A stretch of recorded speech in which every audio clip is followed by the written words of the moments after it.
Второй момент я бы еще хотел прокомментировать, Юрия, добавить по поводу, вы тоже сказали, что как вот может сопротивляться исполнительная власть, как могут Трампу, да. Ну, во-первых, Трамп не был, я это еще повторяю постоянно, он не был готов стать президентом. Для него это была большая неожиданность.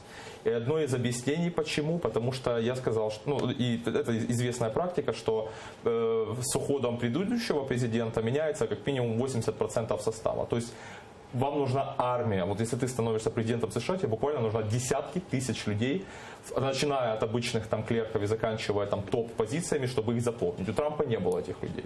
Поэтому сейчас я уверен, что окружение Трампа, оно настолько же понимает, что он зависим в равной степени от них настолько же, насколько и они от него. Вот и то, что Макмастер потерял работу, то, что Майк Флинн не уволился, то, что Тиллерсон ушел, ну я думаю, что эти люди найдут себе применение, что они не будут там где-то побираться. Еще раз, вот, они ушли, протестуя против внутренней вот этой ситуации. Мы не знаем до конца, почему они молчат, то есть согласно этике они не высказываются. Ну, Макмастер мог уйти хотя бы по той же причине, потому что он назвал Россию агрессором.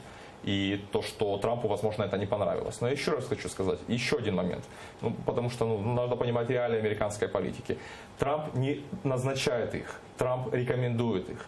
И эти кандидатуры должны утвердиться на уровне Сената. Помпео рекомендовал Трамп, но сенаторы, если бы не проголосовали за него после этих слушаний, там, когда его прокачивали 4 часа в Сенате и задавали ему разные неудобные вопросы, он бы не стал бы госсекретарем. Согласно этике все-таки, да, такой политической американской, все-таки президенту дают возможность назначать своих людей. Да? Ну, если это совсем не экстремальная история. Рекомендовать, да? Но даже своих ближайших советников он не может назначить без согласования Сената. Но все равно они какими-то флажками обкладывают вот эту историю. Вот это и есть те флажки, поэтому они могут огрызаться. Они не 100% лояльны президенту, они могут говорить ему абсолютно неудобные вещи.